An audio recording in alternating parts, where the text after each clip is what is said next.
Hey everyone, welcome to the 293rd episode of Just Shoot It, a podcast about filmmaking, screenwriting, and directing. This episode is brought to you by our MVP patron, Christopher Weil. I'm Oren Kaplan. And I'm Matt Enlow. Today we have Christine Weatherup and Beatriz Chahin on the show to talk about their new film, See You Next Christmas. They're two of my very best pals, which we sometimes say on the show, but in this case it's literally actually true because I am married to Christine and co-produced the film with B. So it's a real treat. This is a movie for regular listeners. You'll recognize the film. This is the one that I shot way back at the beginning, right before the pandemic, and have been in post and delivery on. A lot of the anecdotes over the last year have been direct references to producing this film. So it's a really fun opportunity for us to kind of dig in and talk about the film specifically. So it's exciting. Yeah, I'm kind of like half hosting and half guesting on this episode, along with Chrissy, Christine professionally, but Chrissy, my wife,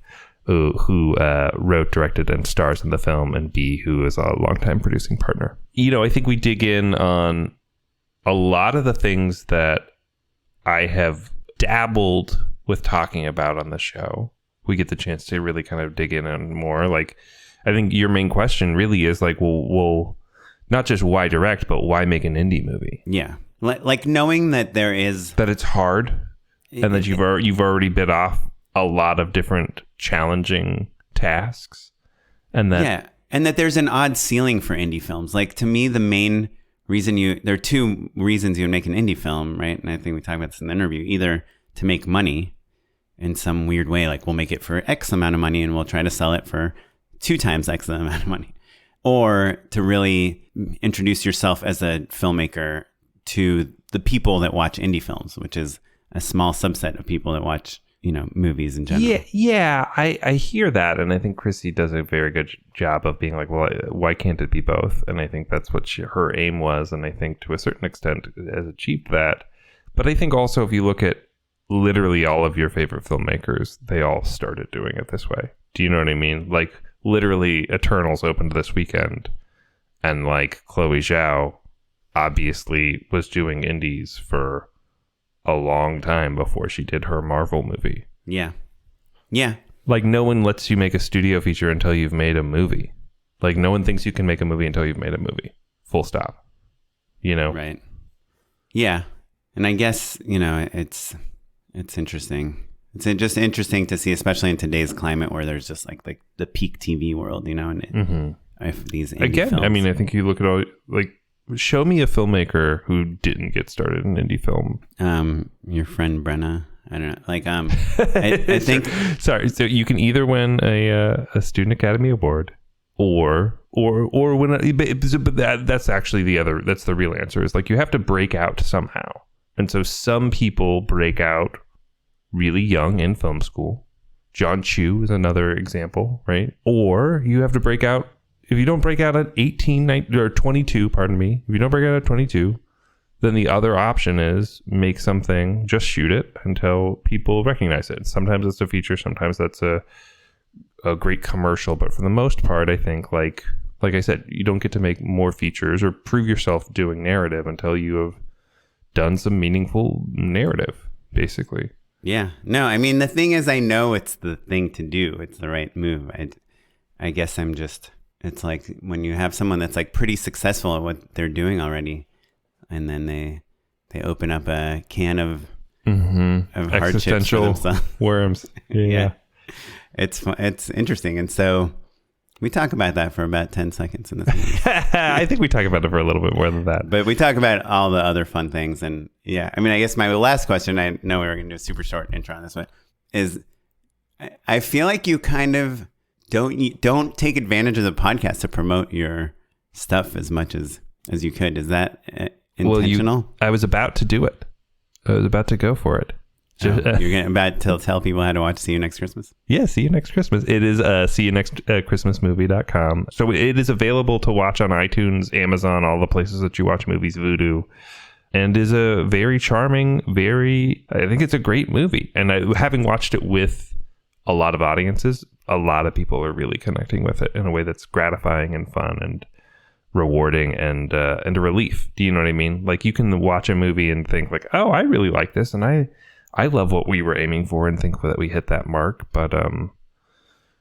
But you never know until you watch it with people, and then to see people and to watch the film win awards and connect with people and for them to rally behind it is special and cool. So, but I do want to tell people what the movie is about also, because I don't think that we really dig in on that. So See You Next Christmas is the story of, it's a romantic comedy set in kind of like an indie world that takes place over the course of 6 Christmas parties. So the story only takes place during that actual party. And so we drop in on characters once a year who are growing and interacting with each other.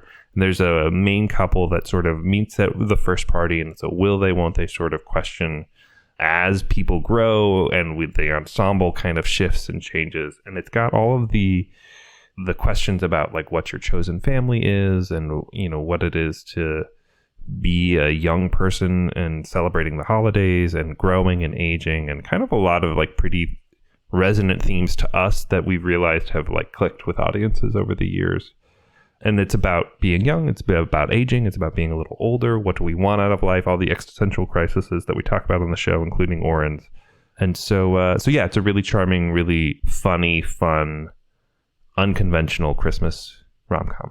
It tickles all of the things that you want out of a rom-com, and also I think delivers the character-based comedy and fun and rough around the edginess of an indie comedy as well. Yeah, and my pitch for it is, especially to this insanely niche audience that happens to listen to your podcast, is that it's based on Matt and Chrissy's real life. They really do have this annual Christmas party, and there is a character in the movie based on Matt, regardless of Matt denying it. So if you hate romantic comedies, but you like this podcast, you should still watch the movie, because there's a character based on Matt in the movie, and he's almost more likable than the real Matt. Yeah, certainly more likable than the real Matt. Also, I think it's worth it to point out as a little lesson, as something that's obvious to people if they thought about it for a second, but probably haven't. So the way that pre-orders work for iTunes in particular is every single pre-order of a movie counts towards the day one numbers on iTunes. And so you're like, well, who the heck pre-orders a movie? The answer is not that many people. Right. And so it is the most significant way when your friends are on Facebook or on Instagram and they're like, pre-order the movie, please. It is an incredibly effective way to show your support of the film, because basically that means that your movie, your purchase counts towards the day one ticket sales, which is about spiking the algorithm. Right. So if you're going to rent the movie or buy the movie at any point, doing it in advance inadvertently gives them the chance to climb the ladder especially quickly. And so specifically doing it on pre-ordering on Amazon and stuff, I don't think is really an option. So like, we were really all about that iTunes pre-order. And what's impressive is that, like, because no one pre-orders a movie, a relatively small number, we're talking 50, 100, 200, makes a really dramatic difference that first day in terms of spiking it. So if you're not part of our Patreon and feel guilty about it, in the same way that I feel about the NPR drives that they do, then go pre-order the movie. And have I ever told you that we donated our car to NPR? I think you mentioned it. Yeah. When you hear they're like, hey, a good way to support NPR is to donate your car to us. And you're like, who the heck would do that? Oh, no. I've looked into it. My stepdad is like, it's actually cheaper for me to donate the car and use it as a write-off than to sell it. or even like if it's a junker and it doesn't run, then to tow it. Yeah, they'll pick it up. So like, if you don't want to spend money on a tow truck, I mean, that's the rationale. Anyway, rather than donating your car, do me a favor, take rate it on iTunes, rate it on Letterboxd. All of that stuff is a pretty significant way. So if you've learned something from this movie over the past year, and I suspect if you've listened regularly, you probably did, and you want to watch a good movie, See You Next Christmas. Yes. Check it out. You can watch it with your family, and I think it actually is pretty good for everybody. Maybe if you have young kids around, there's some like aggressive making out early on, but otherwise, it's pretty family friendly. Wait, am I still in a few frames of the movie? You are. Okay. Yeah. If you guys tell us the approximate minute mark of where you see me, you need eagle eyes though. Yeah. Then it'd be pretty hard. Email us, justshootitpod@gmail.com, and we'll mention your name. Even promote your website if you want us to. Awesome. Well, without any further jibber jabber, let's talk to Christine Weatherup, Beatriz Chahin, and me, and Matthew, Matt Enlow, right after some messages. So my first question is to Chrissy. You made this movie. See You Next Christmas. Correct. Why did you make it? Do you mean what was the inspiration for the script, or why did I wanted to make a feature. We had another feature we were moving toward making that was expensive. And so, after waiting a while to get the money for that feature, you wait long enough. And I had heard this podcast, Just Shoot It, and it just reminded me I should just go shoot a movie. But genuinely, I was waiting for a long time, and this was a more producible script. And so, I had the idea because I myself throw an annual holiday party, and I wrote this script sort of not as an homage, but I think that was sort of the kernel for it. And we had access to a location, our own apartment, where we threw the party. And that just got everything going, the momentum. It does make me think of, there was a moment a few years back where we had Sarah Adina Smith on the show, and she told a story about how she had the money for a feature and then it fell apart. And so she only had $50,000 or whatever. We went back and forth. And at a certain point, she was like, what are you waiting for? No one's going to give you $1 million to make your movie. It's not going to happen. Especially your first movie. Yeah. Well, I guess I'm asking even in a more primal way, like why do you, Chrissy, why did you want to make a feature film? I'm guessing you're getting at it because my background is as an actor. So I think that's like interesting about it, but also it's something that actually ever since the beginning of this podcast, we don't really bug people about this a lot because we don't know them as well as we know you. But there has been this question of like, why even make like a low budget feature? Like what's the point? Well, I'll take the question out of the low budget for a second. I think I always knew I wanted to work on both sides of the camera. I think, sort of to connect it as an actor. I think as an actor, the joy of acting is you go into somebody else's project and you enter their world, and it's, exciting to be just brought into somebody else's playground.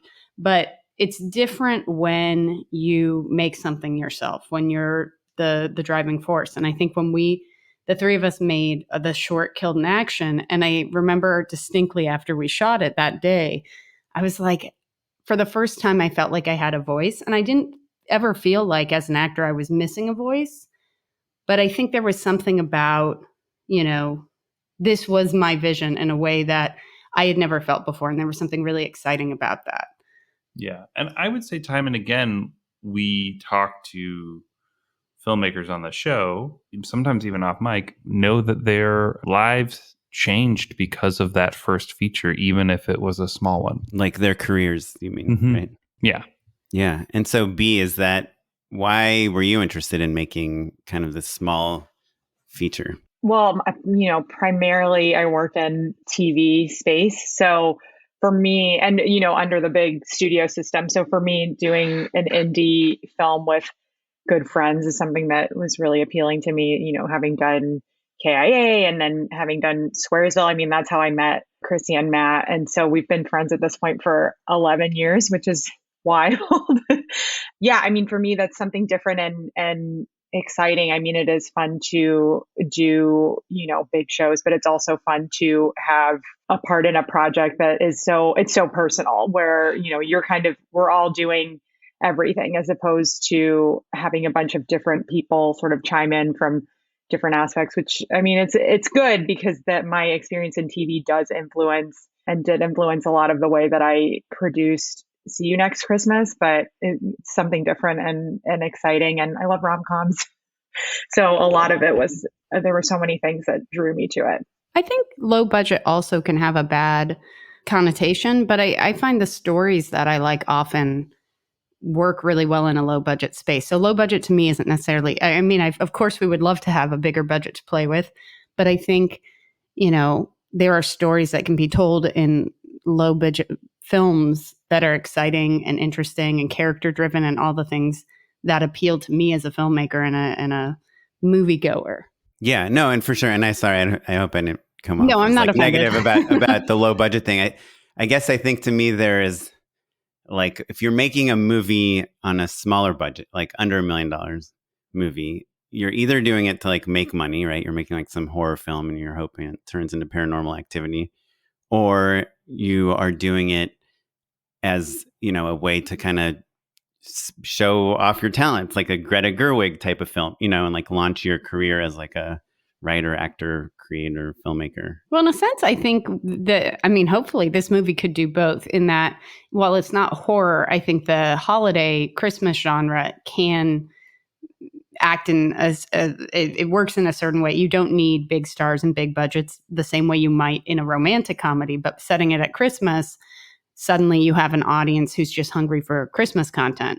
So maybe I could check off both boxes and do the horror genre and Greta Gerwig move. Yeah, for sure. No, that's a good point. I think just something like super specific to your movie that I think is interesting, and I'm assuming like part of the reason like I was excited about the movie and that B was excited about the movie is because, to the listeners that don't quite know what the movie is about, it is about this annual Christmas party, and it's told over 4 chapters. 6 chapters.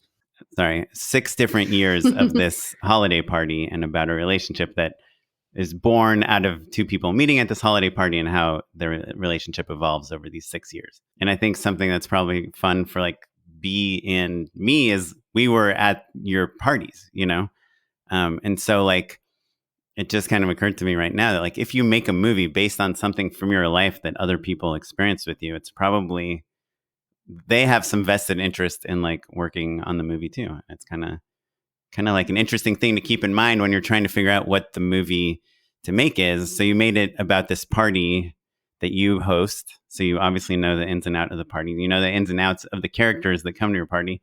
And you literally like own the location where it takes place. And so just kind of putting like overlaying a plot onto that, which is, I think it's really hard to do a story that takes place over 6 years, but you already kind of had all the building blocks for it to make it work. It's kind of a really cool idea, I think. Like something that listeners that are trying to figure out what their movie is, could kind of take that as an interesting entry. I mean, I think that there's the mentality of like, oh, well, we've got some food coloring and Caro syrup in the cabin in the woods, or a convenience store in New Jersey, or whatever, indie trope you want to lean into. We had a closet full of Christmas decorations and a great eggnog recipe. Yeah, no, it's really good. We should make a movie about, I'm making a movie about podcasts. And if you've ever been on this podcast, you should help us make the movie. You should be a PA on this movie. Well, so I guess my last question kind of on that same line of questioning Chrissy is like, you think of like a Greta Gerwig or Zach Braff, or, we've had people on the podcast too that are kind of working pretty, to us, successful working actors that were like, I just wasn't getting the parts I want. I mean, you even hear like Mark Wahlberg and stuff say, I just kept getting the like dumb beefcake part and I wanted good parts. So I had to make my own movies. I guess, was there a reason that you didn't make yourself the lead of the movie? When I was first writing the screenplay, I think there was a moment where I thought I would be the romantic lead, Natalie. But then as I wrote it, I've never, and some actors I think are really good at this, but when I think of writing something for myself, I think that gives just too much pressure. There's just a block of, wanting to give yourself the juiciest role, or then not wanting to be so selfish, so then you don't give yourself anything. And so I think sort of stepping away and not attaching myself to any role helped me finish the first draft. And then by the end of the first draft, I kind of just gravitated to the role of Annie, who's sort of there are two couples you really follow, the couple who throws the party and then these two people who meet at the party and fall in love over the course of the movie. And, in a funny way, I think because Annie is such the organizer of the party, there was a synchronicity between the director role and that role that actually made acting and directing at the same time really fluid. That's the sound of Matt taking a picture of me talking. At See You Next Christmas movie across all social media, but mostly Instagram. Anyway, sorry, you were saying something important. I don't know. I don't know. No. I guess that is the thing. It's like you hear a lot of people that are actors and directors in the same film, like maybe. I think there is a strategy around it, and I just don't know that I wish I were better at strategizing of this is the kind of role I've never played and this is what I want to play. But I think I was more drawn to this is the story I want to tell. And therefore, then where I fit in, I gravitated to a spot. But it was less about, here's my chance to show off my acting chops, and more about, I want to make a film, and more interested in directing and finding performances, and less about showing myself off as an actor, which maybe is unwise as an actor. But I think, there's a logistical challenge to it too, right? Like, B and I can attest, it's hard to have your director in front of the camera, Yeah. And so it was really nice that you had a really meaningful amount of screen time, but the days where you weren't in front of the camera, there was only one day I was not in front of the camera. The day, but you would literally, you'd transform. You'd put on your fanny pack and not have to, or we would have shot you out already or whatever. Like there was a distinct shift between just literally wearing one fewer hat, basically. Yeah, the video tap, the device that they use on film cameras, so you can see video of what you're recording. You know who invented that? Jerry Lewis. Yeah. Do you know? And you know why, obviously.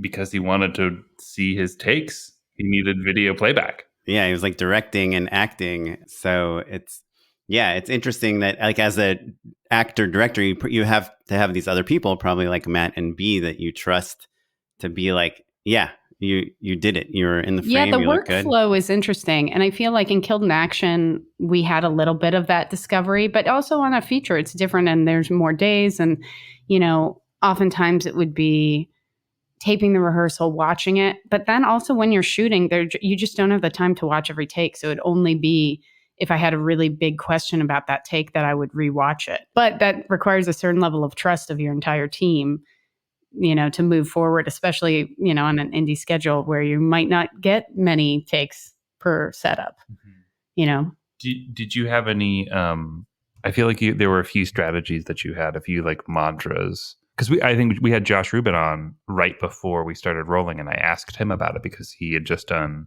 Scare Me, which he stars in and directs. And I feel like he had a few pointers. What were some of the kind of like rules that you gave yourself, or what did you focus on when you were trying to prep, and what changed over the course of production? Because it was a 16-day shoot, but we should say that like the first 3 parties were each basically long weekends. So we had time to recalibrate in between.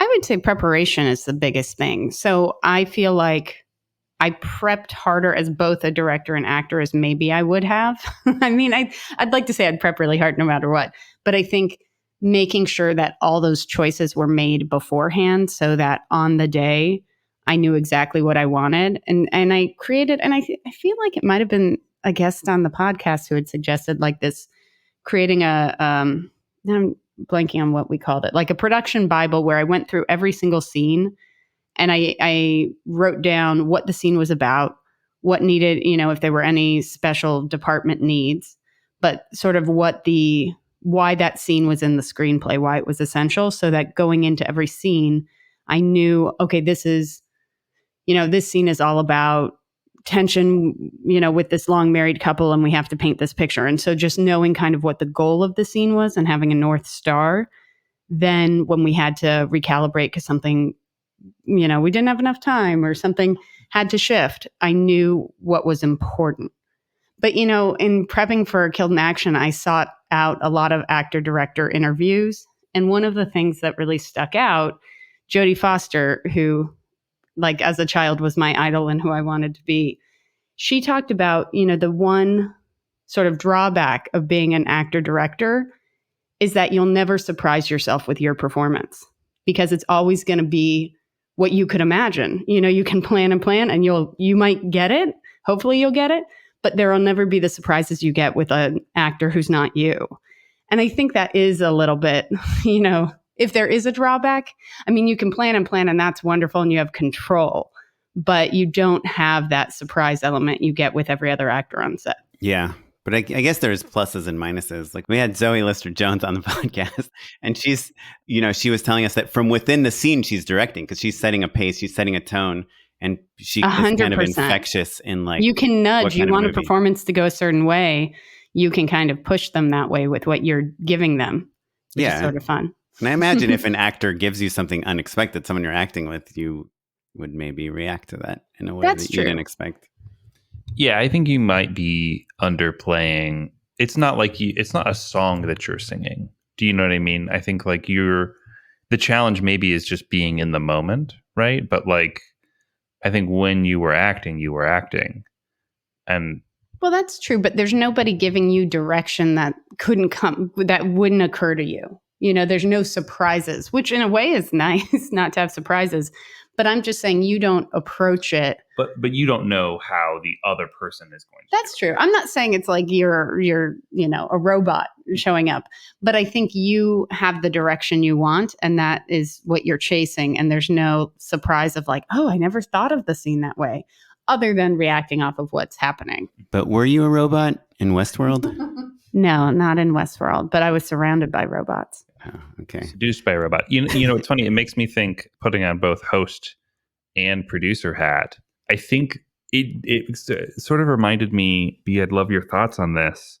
There were moments where, because the production team is small, it's me and B and a handful of really wonderful, supportive, talented people, but like, you know, it's like Enrique, there's a handful of people, right? And because Chrissy is in front of the camera sometimes, B and I tried our hardest to at least have one of us on monitor for any of those moments. But if there was something hard about the shoot, besides all the regular indie movie hardships of like money and time and sleep deprivation and stuff, I think that was the thing that I think surprised me, I would say. What do you you mean having us on, like, in terms of us just kind of having different hats and being in different places at the same time, or not being able to be in the same place? I think not being able to be in the same place at the same time. Yeah, we had to delegate always. Yeah, I would know for sure. I would agree. I mean,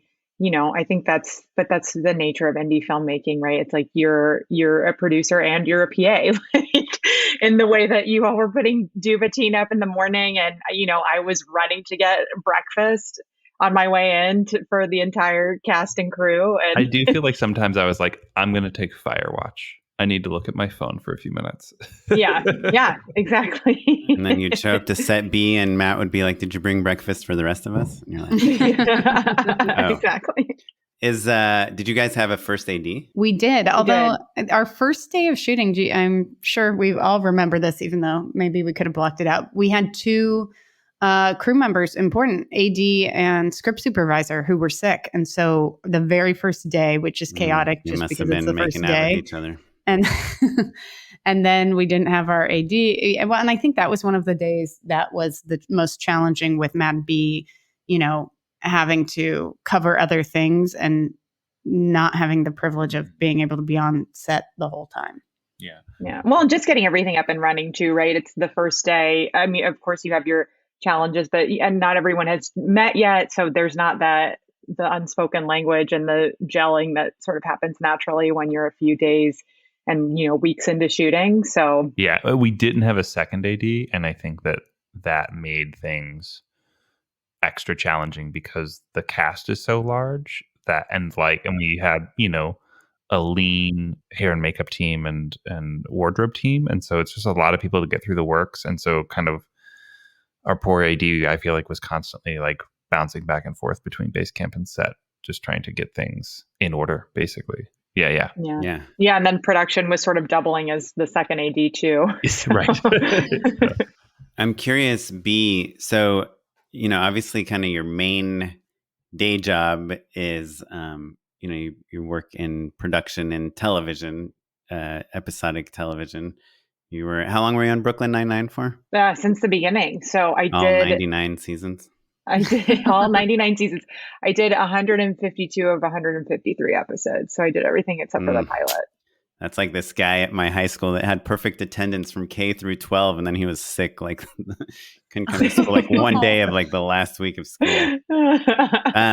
Well, so I'm assuming, and I could be totally wrong because I don't know exactly like what you did on Brooklyn Nine-Nine, but I'm assuming you had a more creative hand on See You Next Christmas than you did on Brooklyn Nine-Nine. I guess, can you talk a little bit about like as a producer, like when you are making creative choices versus when you are trying to like have other people make those creative choices? Yeah, I think, well, sometimes I feel like on set, I tend to default to that because that's where my strengths lie, are the more managerial, like organizational aspects of it. Like, I feel like sometimes I'd go down to set and everyone's like, oh God, B's here. That means that means we're running behind on schedule. Not true. Like, she's here being like, speed up, or, here's where we're at on time. Yeah, it's a fun exercise for me to sort of go into the more creative space because my mind, I think, just tends to default to, like I said, the organizational and logistics aspect of it. So I try to really lean into that, in my projects outside of, episodic television, because I have that luxury. And I think when you're dealing with something on a bit of a smaller scale, you also there's more of a creative say in that way versus a giant television show that has 150 plus people on it. So are you the production manager? Is that your role? Well, I ended Brooklyn as production supervisor.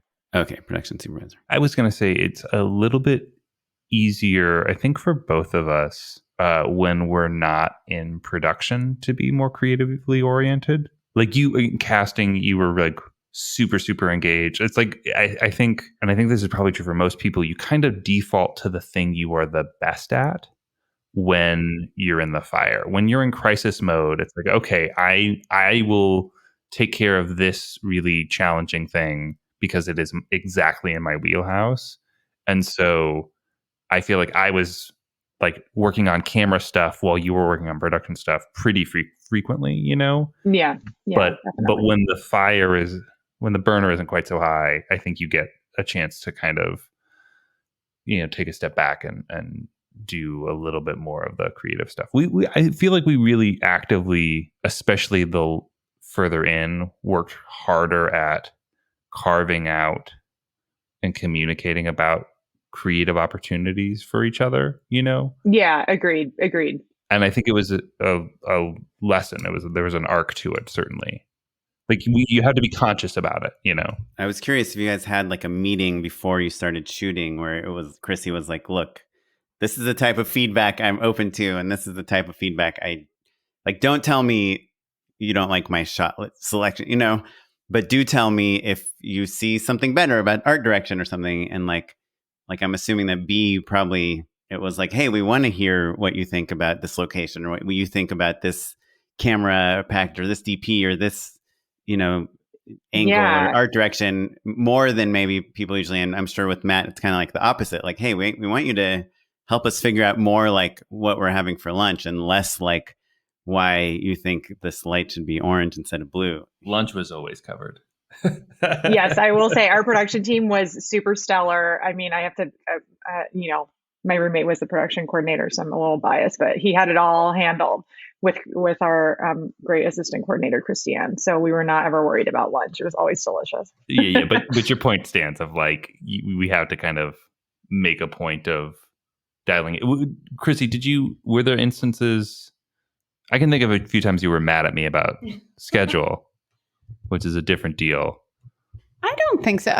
In thinking of that question, I feel like, and maybe it's because we've known each other for a long time and worked together, I never felt like there were things that were out of place or that I wouldn't accept hearing feedback on. Although that being said, I think there were certain things where if we disagreed, depending on the type of decision, I would win. So maybe I'm like, but you know what I mean? Yeah. Like a creative disagreement. Yeah, a creative thing. I think we were all always open for discussion, but there were certain things that were in different people's wheelhouse that we deferred to them on. And did that extend? Yeah. Did that extend into post also, like in the edit and all that stuff? Yeah, I would say post in particular, B and I were purely like producers. Like we weighed in on notes and things like that, but in I think maybe a more traditional way, basically. Like I think B, again, speaking to like us falling into our wheelhouses, I did more post soup sort of work, and B acted like the studio a little bit more. Like B was like on clearances and like keeping track of music cues, and I was like pushing files around, and Chrissy got to make the vast majority of the creative decisions, I would say. And then they would be thrown back to both of you to give like I think I was in the trenches with our editor Andy Young working on it, and then you both would see a cut and weigh in. Yeah, but we would never be like, oh, I think there's a better take, because we know if there's a better take or not. You looked more than we did. Yeah. And sort of going back to your question earlier, Oren, I mean, in terms of communication, we met every day. After each day of shooting, we would have a meeting and then talk about the next day's work and really prep in that way. So I always felt like communication was really open. And I mean, to the point where like, there were a couple weekends where my boyfriend came to set and he was like, oh, you guys like will sit down and chat and make sure you have get out any sort of conversations that need to be had, whether it's creative or more logistical. So I felt like the lines of communication were always open, and it was, noticed by other people. Well, I think by nature of the first half of the movie being shot at our apartment, we lived on set. And so and B would be the first one to get to set.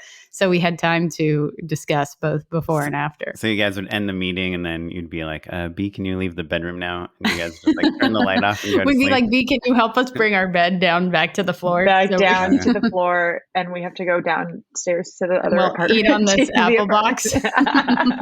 I think it's so interesting that you said that you and Chrissy and Matt got into a few disputes about the schedule, because to me that happens to me a lot, where on the surface it seems like a logistical thing, like, well, I think we should do this now and the time of day or whatever. But I think like it's also like this big creative fight sometimes. Like I'll be like, you're giving 20 minutes to like the most important shot of the day. Like why are you like, this is an important scene, like we need to do this. And I'm always fighting. They're all important. That's why we're shooting them. That is absolutely not true. But also there's for me personally as a director, I'm sure like all directors, like I really prefer to shoot things in order when I can. And freaking ADs, they want to shoot everything in this direction first and then everything in that direction first. And then we got this actor at this time, so we're going to stop and shoot this random piece of a scene in the middle. We were lucky to be mostly chronological by nature of the film and the 6 years of the film. We shot each of those weekends was 1 year at a time. Right. Oh, I'm curious, just like little tidbits. And obviously I haven't seen the final cut of the movie, but I've seen a cut of the movie. What are some of the visual cues you came up with to let us know that a year has passed? Like, obviously the most obvious thing that I think someone thinks of when they think of a project like this, like, oh, we'll have them have a beard in this year and not have a beard, and she's pregnant or not pregnant. Like, what are the things that you guys did to show how characters change over 6 years when you're shooting it over 16 days? Well, I do think there was something fun about haircuts and wardrobe as being a telling sign. But from a camera perspective, what are the specifics of like the wardrobe, for instance? Like, were you trying to track years? Like, this was cool in 2015. Well, we debated about whether we wanted to place it in time. And actually, with COVID and everything, I'm glad we didn't place it in time, because we would have been going into 2021 and things like that. And that would have made it very weird. But we purposely didn't make it specific to years, but you see the maturity of a character change. So like one of my favorites is you see Nina, who is the baker of the group. you see, you know, the first year she's wearing something really youthful, and you kind of see her age up until she's, you know, she's fabulous every year, but it's like a different kind of fabulous. But because we shot chronologically, we could do things like do haircut. Like the romantic lead had a long hair. Like he had like, you know, Right. But you can only go in one direction, right? Well, there was a bit of a challenge with that because there was one pickup that we had to have that was like where they go to get ice or whatever. But that we had planned to have, thankfully. So we put him in a beanie the year we knew that he would have a haircut because it was a car scene, so we couldn't shoot it at the apartment. So we could hide whether he had the man bun or not. But the other big thing we did visually was that we wanted the camera to really evolve. So the first 3 years, all the apartment years, are all handheld. And especially that first year feels the most sort of rough around the edges because it is supposed to be like not immediately post-college, but it's, you know, these people who, you know, they're still red Solo cups at their party. Right. And they're then, into like Dogma 95 and stuff. yeah. I mean, and even like the lighting, like they have, you know, like they put in a red light bulb. So it just feels, you know, messier. And then as the couple ages and they're trying to be more sophisticated, you know, both in production design. So like the tree that used to be sort of multicolor hodgepodge suddenly is like white lights and is a little more sophisticated until finally the characters move into a house, and then the camera is on sticks the rest of the movie. And then by the end, we finally get camera movement and pushes and fun things like that. But you kind of, it's a subtle evolving of the camera. Speaking of that, I don't know if it's okay to share, but you guys have recently moved into a new house. Was that based on the movie? Is your life? Yes, we watched the movie and we were like, we should move too. That's awesome. I should make a movie about all the things I want in life. Yeah, show it to my wife. Self-fulfilling prophecy. And end up with 5 motorcycles. B, I'm curious. Like I know again, I don't mean to be late. I don't think the movie, it's an awesome movie. It looks great, everything. It is an indie feature. You know, I've directed some indie features. I've worked on many features of all budget levels, you know, from like close to zero to whatever, a couple million. I know that you guys were doing kind of everything more or less by the book, production wise. You know, you guys had permits. You guys did, you know, when I visited the set one time and we were shooting, you know, on a sidewalk and everyone was wearing those vests that you're supposed to wear so the cars can see you. Can you talk a little bit about, like, let's say other people are listening and they want to make a movie for $200,000 or something. Can you make a movie and still do everything by the book with a budget like that? Like what do you? I what would are the? say we did. I would say we Totally. did. Yeah, absolutely. I mean, I feel like we're all on the same page about this, but for us, it was finding those people within our network that were great at what they do and the best at what they do and who are sort of willing to share their, you know, their time and their talents and stuff with us and with the movie. So yeah, I think absolutely you can do things by the book and do them correctly, no matter what budget you're working with. Yeah, it's rarely a financial thing. Look, permits are expensive. And, you know, I think it's fair to say that B is the more stringent of the two. I was a little loose. There weren't any permits on Squaresville. We'll put it that way, right? Right, which is a web series you did like 10 years ago. Yeah, a long time ago. And had like a teeny budget. But so with the exception of a few things, most of the stuff is free and it just takes time. For instance, B and I permitted, you know, you can pay somebody to walk the entire neighborhood and get signatures and put up those signs that everyone's annoyed by that says, hey, we're shooting here and all this stuff if you want to shoot in Los Angeles. B and I did it ourselves and it was terrible.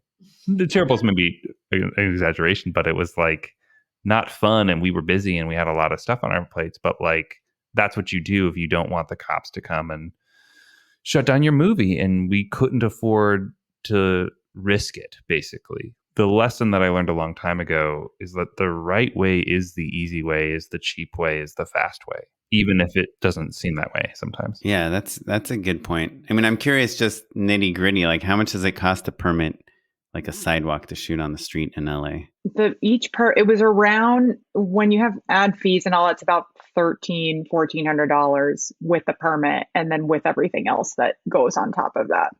And that's for one day, or is it only for a few No, hours? it lasts quite a few days, and you can put multiple locations on one permit. But then, it depends to where you are in the US. I mean, we shot something up in San Francisco a few years ago, and it was, you turn in your $10 million. paperwork to the permit office, and it was like, it was like $100 or $200 for like an insane amount of space. And it was just like, put some signs up and tell people that you're shooting here, which is so different from wow. LA. I thought San Francisco was notoriously difficult to film in. At least We when I saw lived there. police officers, and they were like, we were like, oh, are they going to look for our permits? And they just wanted to watch us film. They were excited.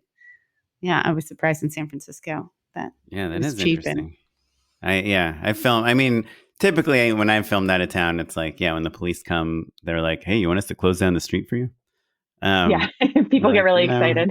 Yeah, but in LA, it's just a whole different ball game, And so I guess do you agree with Matt's point that like you basically, it would be you would lose more money by getting shut down on a day than by doing things the right way? 100%. Yeah, 100%. I mean, it's just, I think we had these conversations often too. It's like, okay, we're paying to do it well and for the peace of mind. And so then, we can all go home knowing that we did the work correctly, and that all of our bases are covered. And so, Chrissy, what are like some big takeaways that you learned from directing your first movie? I mean, obviously you'd been on set like a bazillion times before that. You're married to a director. You've seen him do his work. You've directed short form stuff in the past. What was different about this feature, and like what kind of knowledge did you drop on us? The stamina of doing a feature is different, than doing a short. I mean, I have a few. This may be the most obvious piece of advice, but I think the notes you get in the beginning, you write a script and you share it with people, and somebody has a note. If you choose to ignore that note's going to keep coming up, from different people. And so choosing whether that's a note, that's the hill you want to die on, or, if you don't address it, it's just every stage of the process. And sometimes it's a choice of, I wrote that character because I wanted them to be that way. And so I don't care that you don't like them. I like them, or whatever. But one that I think all three of you are very familiar with was the title of the film was originally What Are You Doing New Year's, which is the title of a song, but a lot of people don't know that song. We didn't actually end up using that song in the movie, but I fought for it because I really love that song, and I feel like there's like a clever flirtatiousness to it, but also it doesn't have Christmas in the title. So people were like, but this is a movie set at a Christmas party. When I hear What Are You Doing New Year's, I think it's a New Year's party. And so there was such a back and forth, and I fought it all the way along and ultimately changed it, clearly. and I don't regret it, but it's something that I probably could have saved a lot of the mental energy if I had just addressed it the first time I got that note when I wrote a draft of the first draft of the script. We've talked about that a lot, that notion. And I think there's also the thought, separate from like, notes that like you maybe haven't decided whether you want to ignore or not. There's also that thing of like, it's not going to fix itself. It's like, if this thing doesn't work on a story level or a character level or something, it's not like you can improv it away, or that your editor is going to magically have the solution. I think that was a thing that you really highlighted for me specifically.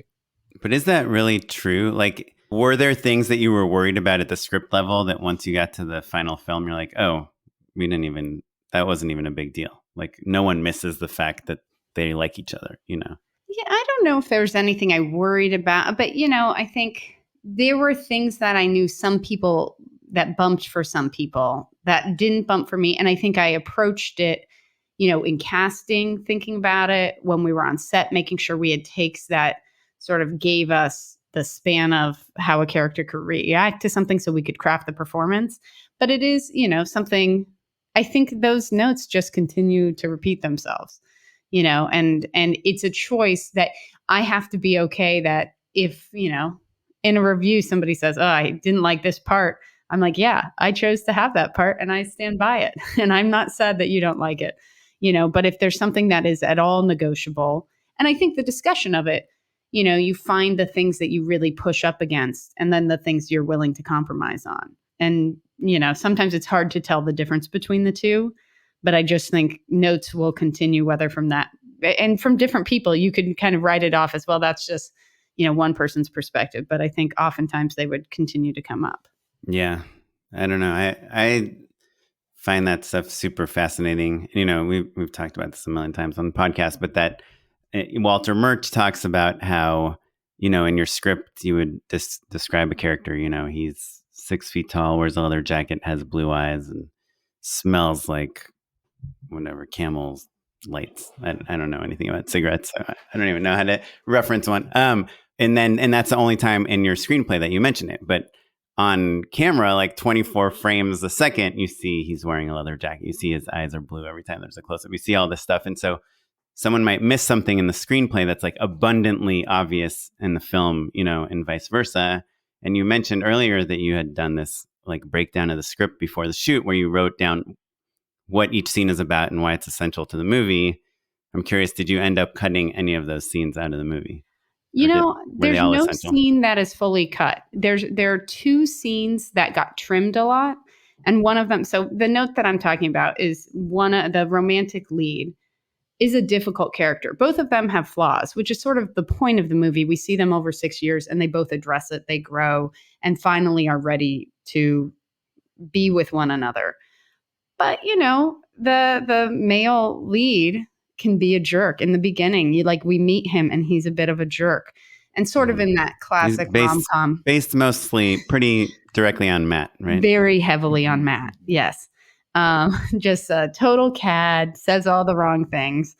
But over time, you sort of, his veneer cracks and you get to know him. And, early on, I got notes of, well, is he unlikable? And so while we were casting, that was something we were really sensitive to, trying to find the right balance of somebody who really fit the essence of the character and who could have that growth, who could play that guy who's sort of a jerk in the beginning, but also who has a softness and a vulnerability that finally you get to see by the end of the movie. But one of the scenes that we did end up cutting, well, it wasn't cut. We kept the beginning of the scene, but cut the sort of worst part, was one where he is just really awful. And I find it entertaining. Maybe if there's ever special features, it'll be released to the world. But he's a real jerk in that scene. It made me realize, and especially when we were watching it with an audience at festivals, the arc of a rom-com is tricky, right? Like if you think of it as 3-act structure, and the thrust of the movie is the audience wanting this couple to get together, right? Then the darkest night, the moment right before everything resolves, has to be the moment where you believe, for whatever reason, they're not going to get together. And in classic rom-coms, it's because someone is moving to the other side of the country and they're on the plane or something like that. They've moved to Santa Barbara, they're getting married, and they have to, someone has to stop them from getting married to the other person at the last minute.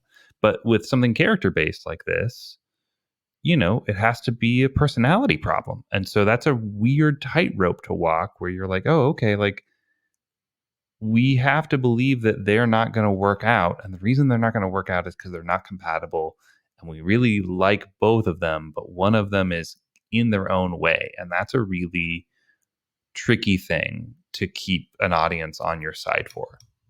I would also argue, When Harry Met Sally is maybe the best romantic comedy. And clearly anyone who watches the movie will know I have an affinity for that. But Billy Crystal at the beginning, he's, chewing grapes and spitting the seeds at the window. He's awful, and he continues to say inappropriate things. And but somehow we're rooting for them. And so I think maybe it's my background as an actor. I really like characters who are likable, and I think it's that balancing of act of finding enough moments to make us like them. And so hopefully we achieve that. But it was, I think one of the larger challenges in the edit was making sure that we could keep the audience on board long enough, to show his flaws and also, still root for him in the end. Yeah, it's a super tricky tightrope to walk, I think. Obviously a character is going to have a redemption at the end, but you need the audience on board with them in the first act, like ideally in the first 5 minutes, right? And you see like a show like House of Cards where Frank Underwood, a dog gets hit in the street and he goes to it and you think he's going to help the dog, and then he like kills the dog, and it's like obviously they're kind of subverting this the trope of like someone helping the dog to make you like them. Saving the cat, whatever version of it. But in a way, he's like killing the dog to put him out of his misery, also. And then he looks straight to the camera and explains exactly why he's doing it. And so it's less about, I think, to me, and in my feature, we cut out an entire character for this exact same reason. Not because she wasn't likable, but because she was like getting in the way of encouraging the audience to get on board with our other characters, But there's Billy Crystal, and When Harry Met Sally is just like so charming and so funny and so relatable. It's like Larry David, right? He's like this awful character who's only awful. He's awful, but we love him. Yeah, but he's so fun. I mean, are you guys caught up on the new season of Curb? I mean, not yet. It's just there's a scene where he just goes into the dentist's office and he. You write your appointment time and your arrival time, right? When you sign into the dentist's office. And he's like, what? Why do you need my arrival time? Like just so you can see how well I did at hitting my appointment time? Like, obviously I'm going to lie if my arrival time is after my appointment time.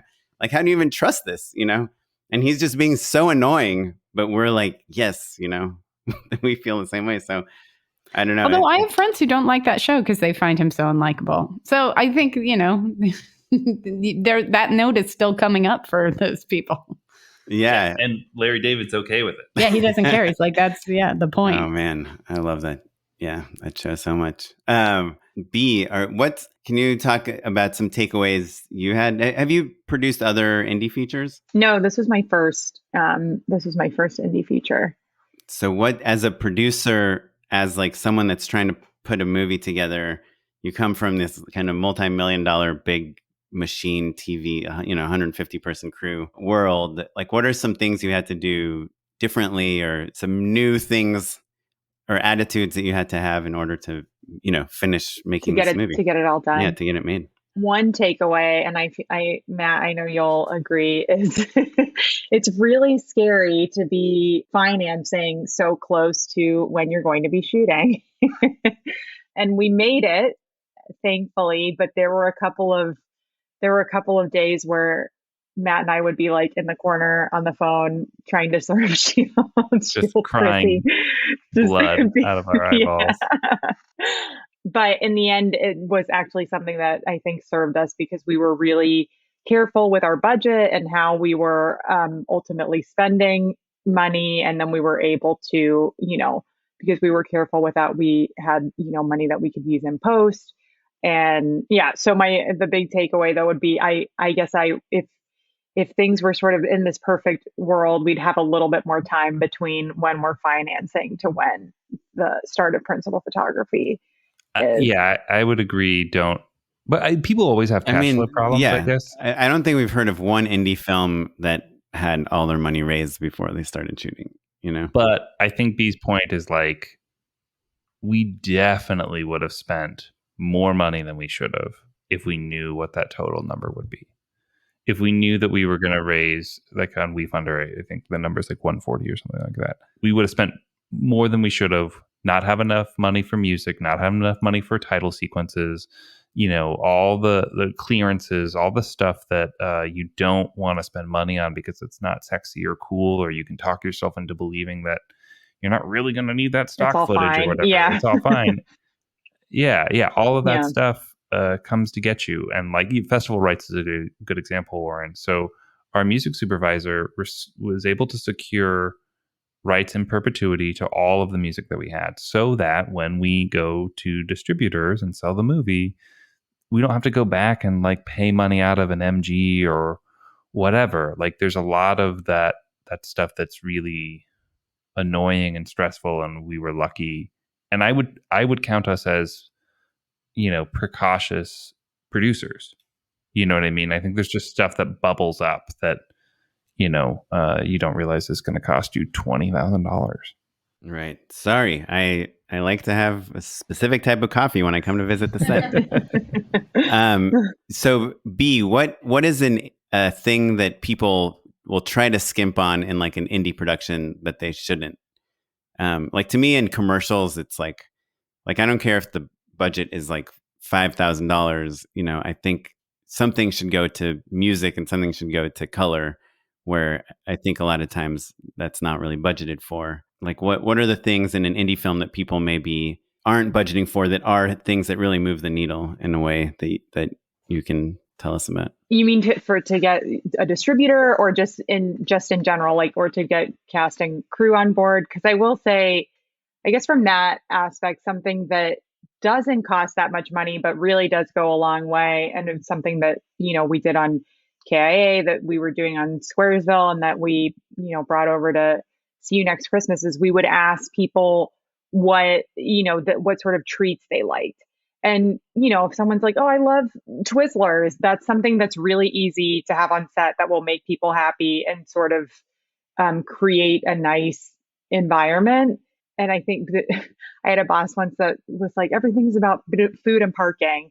And so, if you think about it, I mean, it's kind of true, right? Like people love food. And, if you're having meals that are just like the same, like sandwich platter every day, like that's a little thing. And yeah, it's not that expensive, but if you're, taking the time to see what people's likes are, especially with an indie film, a lot of people are maybe taking cuts with their rate to do this project. You want to find other ways to sort of compensate them because they're giving their time and their craft and knowledge.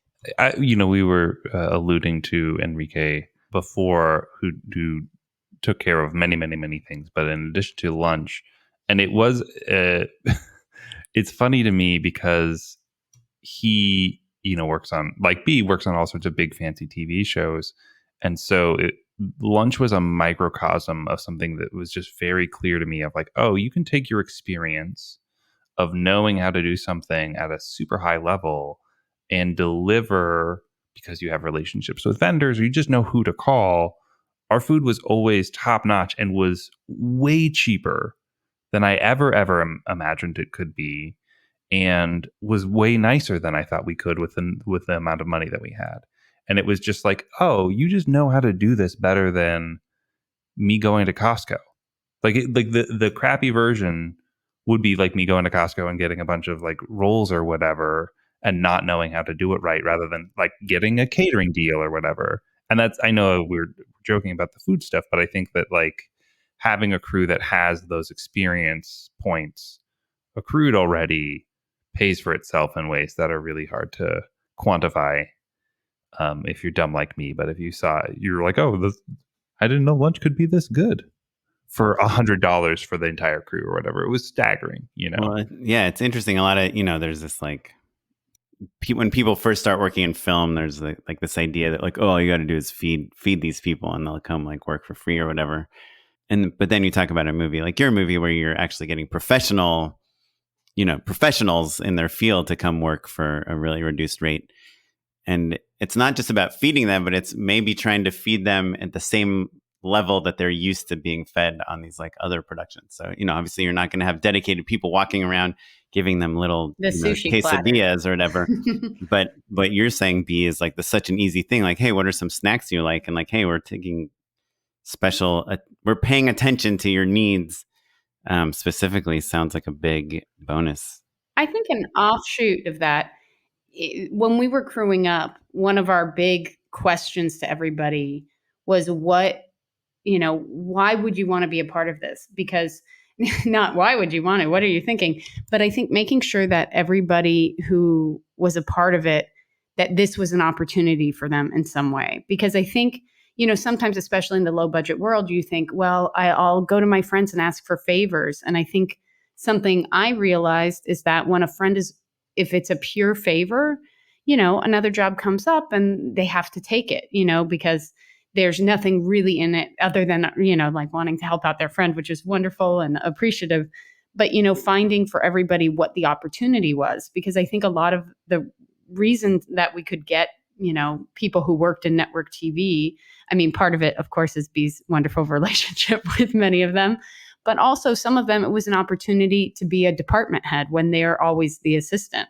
And so finding what an opportunity. Or to do their first feature. Yeah, to do their first feature. Right. Finding what it is. Or this grip accidentally dropped 10 C-stands on someone. No one will hire him.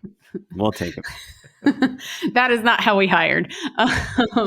But or I mean, I remember on Squaresville this happened where our AD had a lot of experience, but the thing that was interesting to her, we had one season of Squaresville that got distribution, and that was interesting to her because she had finished her thesis at USC and had a web series that she had written and directed. And so she wanted to ask Matt questions how he did it. And so she was willing to do, AD work that she would charge a lot more for the ability to talk to Matt and have that sort of mentorship opportunity. Next time she should just talk to me. I'll ask him. That is interesting. It's actually something that Matt talks a lot about, which is when we're hiring for the podcast, which is not something we do a ton, but like, hey, we can't pay you a ton of money, but what can you get out of this?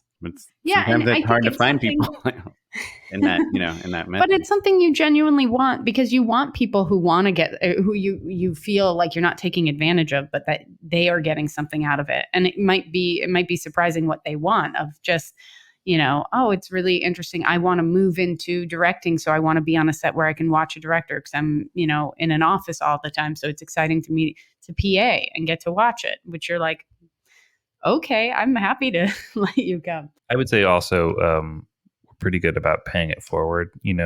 I think you've hired, I don't know how many people from the movie already, or hooked them up with jobs, which is a thing that, you kind of have to like recommending people and putting your money where your mouth is, and, making sure that you follow up with them and create as much opportunity for them as you can. That's cool. That's why B has like 7 personal assistants now. Like, okay, you earned this. You get to pick up my dry cleaning. Oren, to answer an earlier question, though, that I'll kick over to you too.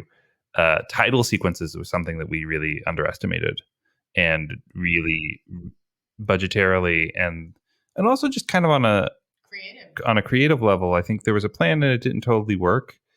And so pivoting and it's literally it's frame 1 of the movie is this title sequence. And I think it does do a really good job of setting the audience expectation for the style and tone and voice and level of quality, frankly, for the film. So I thought you two could talk a little bit about that.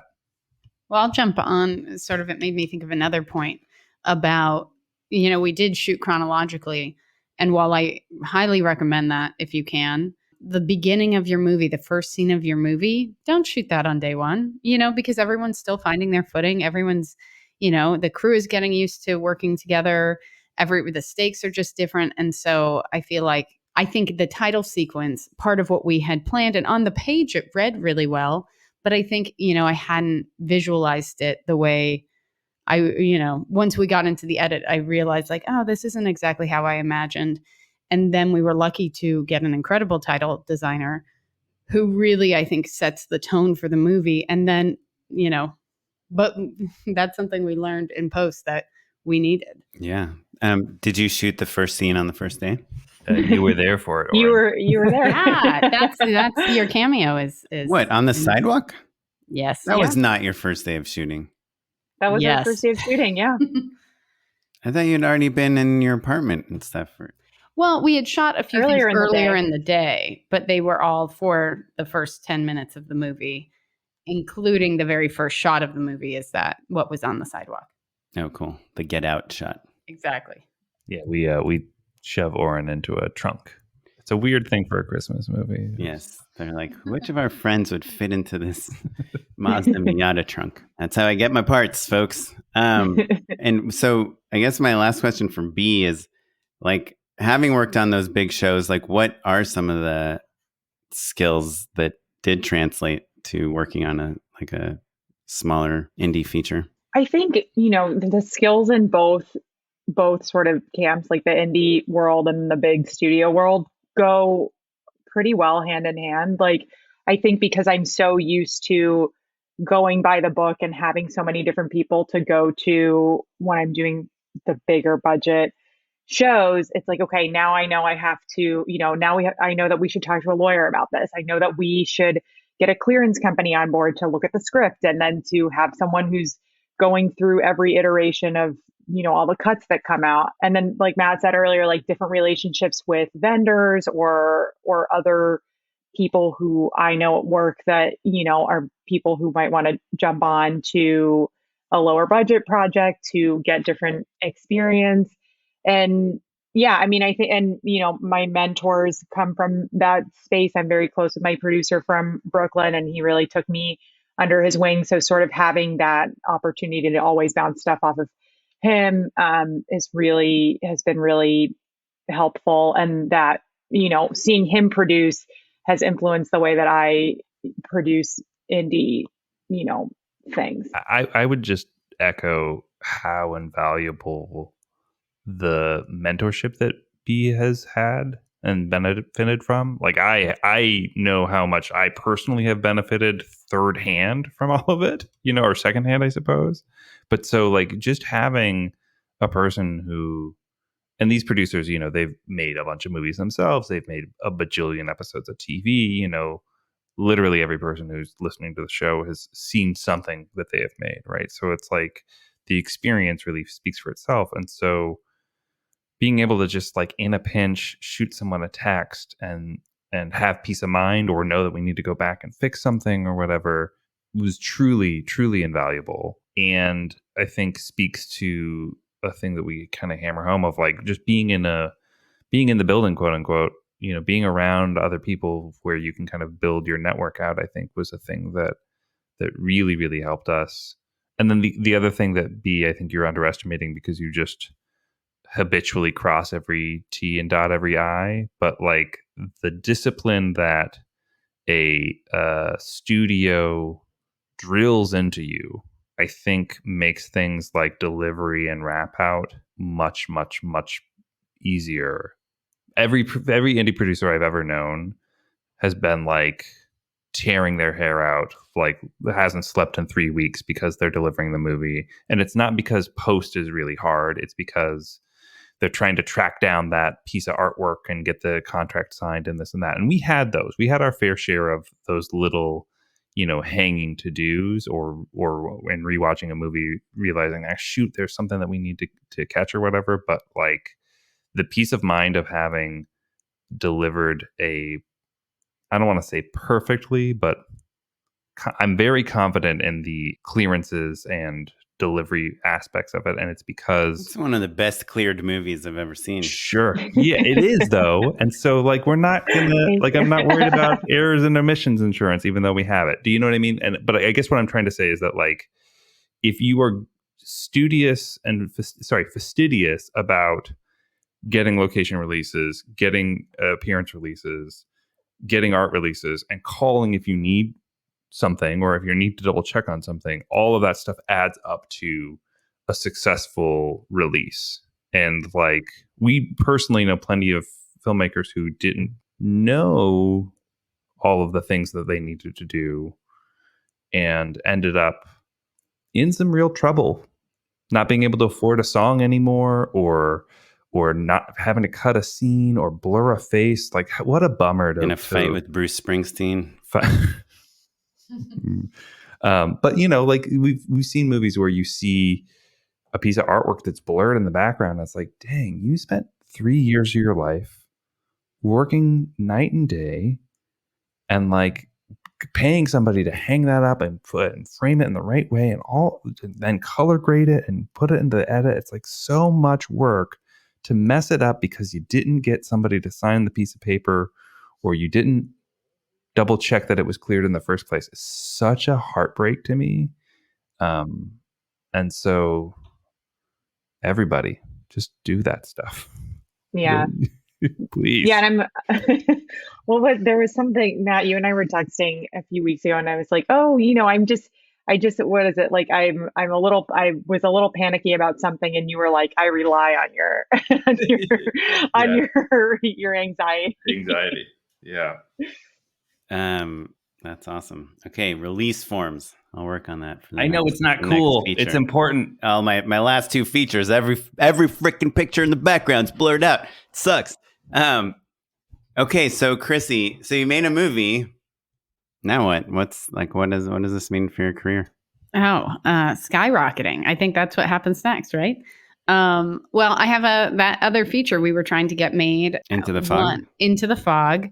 Won a development grant, so we have some cash in the bank for that. And so the next thing on the horizon is developing that out further. I'm rewriting the script, and you were the lead in that script. Yes, right? yes, and I'm planning to be on this one. So and I guess still want to direct it as well. Yes, yeah, and so putting that together and figuring that out and starting all over again.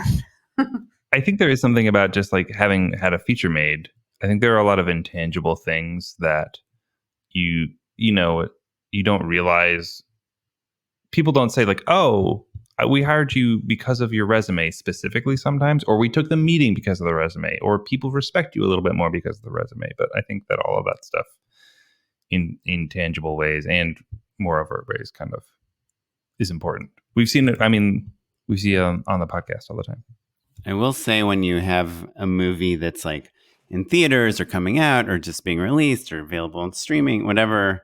Obviously, I don't think any of us go to as many parties as we used to, but there is this like weird confidence you have when you're like, oh yeah, I just finished this movie. It's coming out on this date. It's doing this, it's doing that.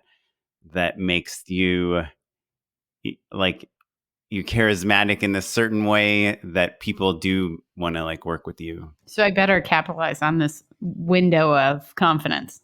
Yeah. I mean, if you want to make another movie, I think from my experience and just the people we've interviewed on the podcast and stuff is like when you have things happening, people want to work with you. And so it's a great time to get into the fog going for the next. Yeah. Yeah. And also, I mean, I guess I'm curious, are you interested in like directing other people's stuff or are you kind of? I definitely would be interested. I think, of the three, writing, directing, and acting, writing is the one that maybe comes least easily to me. I think I love... Wait, can we... What? Can we talk about your morning page number? Hey, tomorrow is 2,200 days in a row of my morning page. Do you know about this, Bea? No. Do you know what morning pages are? No. So there's this book, The Artist's Way. Maybe this should be my unpaid endorsement. No, yes, now I know what you're talking about. Yeah. Yeah. So one of the things you do in The Artist's Way is you write, 3 pages. Is it 3 pages? Well, it's funny because I use this website, 750 words. 750 words. Yeah. A day to sign in, and it tracks it and logs it, which is why I know how many days I've done in a row. So that's the one consistent thing in my life is I do those pages every single day. The one thing. Wait, and just to inform listeners, if that doesn't make sense, why you would do that, it's like the idea is that you're exercising your writing muscles every morning, even if all you're writing is like, I have no idea what I want to write today. I don't care. Which I don't many days that is, or it's just getting out all of the frustrations and tensions you have. You could spend all the pages saying, I'm not inspired today. Why am I doing this? Why do I keep this up? But having that consistency is really nice. Do you work out your features and stuff during your morning pages ever? Sometimes. I feel like it's less creative writing and more sort of the personal demons that come out in the morning pages. But I think when I have a task at hand, I'll talk through sort of a question of the script. And oftentimes it really helps doing that. But usually it's more me just complaining. So for 2,200 days straight, you have written your morning pages every Well, single day. $21.99. We'll see if I make it to $2,200. $21.99. So including weekends, 7 days a week. Yes. Holidays. Yes. Yom Kippur. Even on Yom Kippur. Well, I don't know if that's allowed. 5 years, 3/4. Yeah. So I remember you're like, the day I was at like 500 consecutive words and I missed a day and started over. And I was like, well, you got to start somewhere. So you're like the Beeple of morning pages. I don't know if you guys know who Beeple is, but he did sell a $69 million NFT. Yeah. He makes art every single day, posts it online. So it's interesting that as a person who for 2,200 days in a row has not missed one. Yeah, writing does not come easy. But I think it's different when you're plotting and writing a story because I think my interest lies in, like, I love watching character. Like, I could watch the most boring film where people just talk and nothing happens. And I know that that is not fulfilling for audiences. And so the act of, coming up with a story and a plot to me is the hardest challenge. Whereas I think interpreting a character or working with actors or, once there is a script, that's something that I understand how to dig into. But writing is really hard. I mean, every part is hard, but that's the one that I think I struggle the most with. Yeah. My take on it is like writing of all these different disciplines that we want to make movies, or that we use to make movies. Writing is the one that you do 100% like by yourself, Yeah, I think the solitude of it is really hard. The others are collaborative. And I think you can't do the others without the script. Like, that's also the first step. And so I think I started writing only by necessity because it was like I wanted to make things and nobody was handing me a script to direct, and so I just started writing them. And I knew I had access to me to act in them. So I think my it was less about making a showcase for myself and more about using the resources I had. Right. Yeah. And of all the partnerships you hear about in Hollywood, probably the most common one is like the writing partnership because it's, it's a way to not do it alone. Because in every other, as a director, as an actor, and you have other people to like work off of. Well, the accountability of that, I would imagine, would be really nice. Yeah. Well, cool. Well, how do we see the movie?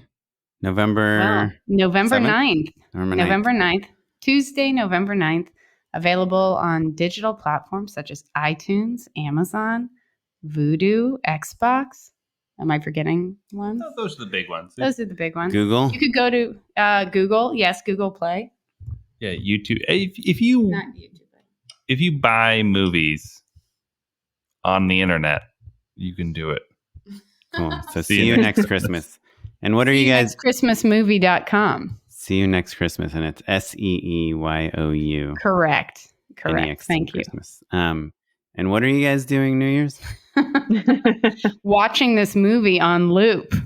Yeah. Awesome. Well, cool. Well, you guys should all check out the movie. It's awesome, and it is based on Matt and Chrissy. Matt does have a character in there, so if you're a fan at all of Matt Enlow, which I don't know why you would be. Yeah, cameos. You can see also B is a background player in the movie as well. Right, but Matt is like a character in the movie. My voice is in there. Well, that's true.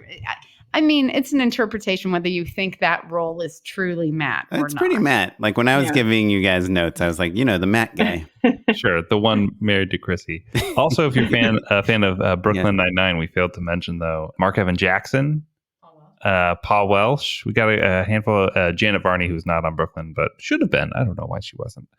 But we've got a fun list of cameos as well. A lot of Jenny Lorenzo. That's right. So there's a lot of different reasons to watch the movie as well. Right. Even if you don't celebrate Christmas, especially if you don't celebrate Christmas. Some of the best Christmas albums are by Jewish people. Yeah. I mean, this is like a Die Hard. It's like your alternative Christmas programming, but a little Christmassy as well. I hope that people can watch it with their parents and their jaded teenage children. I mean, there's a lot of Jesus mentions in it, though, right? Santa does marry a Christmas prince. So there you go. Okay, cool. Well, you guys want to join us for some unpaid endorsements? Unpaid endorsements. So I'll kick it off. I got a real theoretical one. It's not a super. It's not like a TV show or anything. The thing that I kept thinking about and we kept returning to in this conversation is the idea of community. I think that the main theme of how we got this movie made is like establishing and maintaining friendships, whether that's at work or in your artwork. We couldn't have made the movie without B's Brooklyn Nine-Nine family, truly.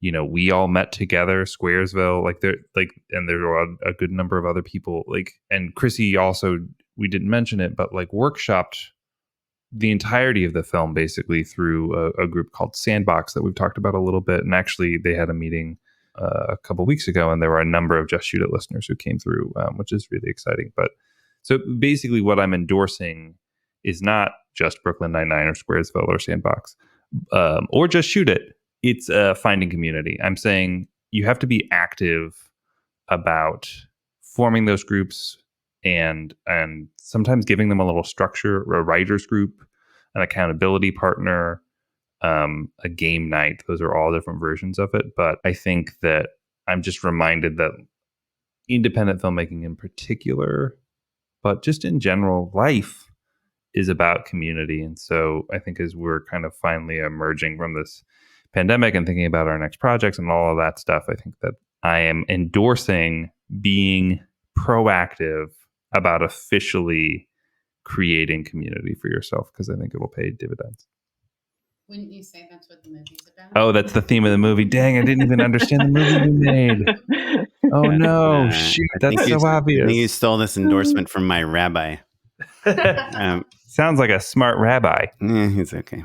Awesome. Cool. Well, thanks, community. NBC. That's right. Peacock. Streaming on Peacock. B, what you got? I think I know what you're going to say. Yours was so good, Matt. Mine, well, in a broader sense, would be finding something that is outside of film and television or outside of the business that you can do and then come back to your work and your art with fresh eyes and a fresh mind. So for me, that's exercise. I love to spin. Matt, Chrissy, and I would spin. R.I.P. flywheel. Pandemic, I know. B would spin for an hour every day of before shooting. We would shoot. Yeah, we would have 2 or 3 hours of sleep, and B would be like, "Yeah, I totally worked out today." Yeah, some form of exercise just to be able to come back with like a fresh pair of eyes and a fresh mind. And I've just always felt like that's helpful. So it might not be exercise for everybody. It might be like reading, or it might be playing a board game, or going out and taking a walk, or whatever it is that you can do to step away and then come back and see something in a different light. Cool. So don't be a film nerd. Chrissy, what you got? Well, I was thinking about it. This kind of was a thought based on a question earlier, so I'm just going to use that. That's the point, sure. Even though I feel like for all the years of your podcast, I've been like, I could do an unpaid endorsement easy. Then when you're put on the spot, it's like, I can't think of anything. You're like, microphone? Audio Yeah. This microphone is my endorsement. No. Write in your script a line that explains your movie. Something you would use in the trailer that can be an easy soundbite. You can cut it from your movie, but have something like, oh, here we are at the annual party again. I mean, that's the worst version of it. But I think when you're cutting a trailer, you realize having something really on the nose that explains either a character, the plot, what's going on is a real asset when you're cutting a trailer. Yeah, the premise to the movie. Our lives would be much. I love our trailer and it worked out really well, but I really wish your main character walked into the party and is like, in a world where parties are happening, I'm here looking for love. I've been here for 6 years and I keep hoping to find love. So we would have put that in the trailer and not in the movie, because that would have been really bad. Yeah, my friend Adam Mays cuts trailers for like a bunch of like huge studio films, and he told me, he's like, that's like every movie has that problem, that no character ever says what the movie's about.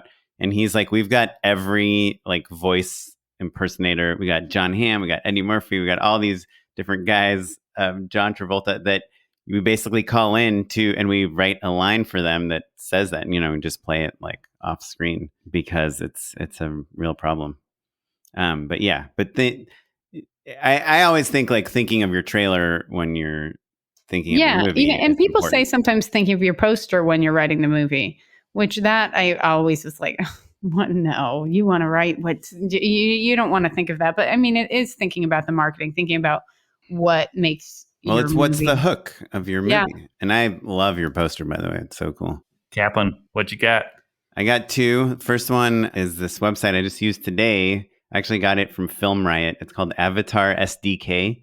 And if you need a 3D model of yourself, it's a pretty crappy 3D model, but like you go to this website, gives you this QR code you scan with your phone, and then your phone asks you if it can take a selfie of you, and you take a selfie, and then the website gives you a 3D model of your face and your head and your shoulders. So if you want to like chop your head off, or that's what they did in the Film Riot video.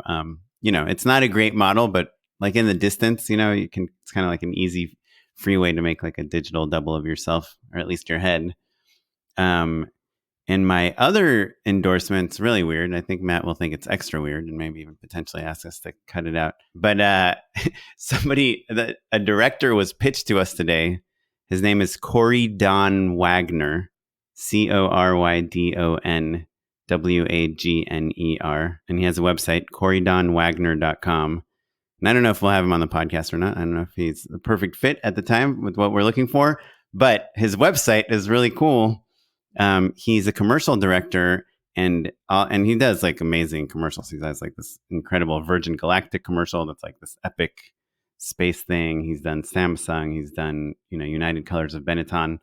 But if you go to his website and you click on a commercial, you can watch the commercial and he has like all the credits. But if you scroll down, he has all these behind the scenes things. He'll have storyboards. He'll have animatics. He'll have like just visuals of inspiration that he used to come up with the look of his commercial. Sometimes like the set build or some of the actors or tests they did.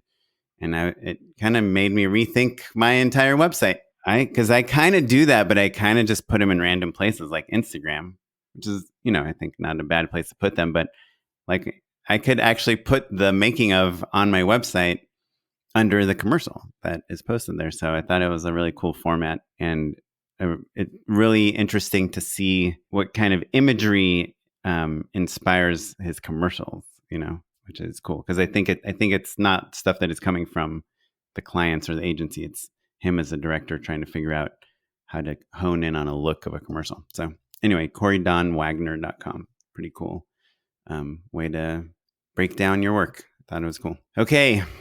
If anyone has any questions, go see You Next Christmas. Tell us what the movie's about, and then we will agree to answer your question, which you can email to us at justshootitpod@gmail.com. I'll say if any listeners pre-order the movie or order the movie and they watch it and they tell me who their favorite character is, I'll make Oren review their reel.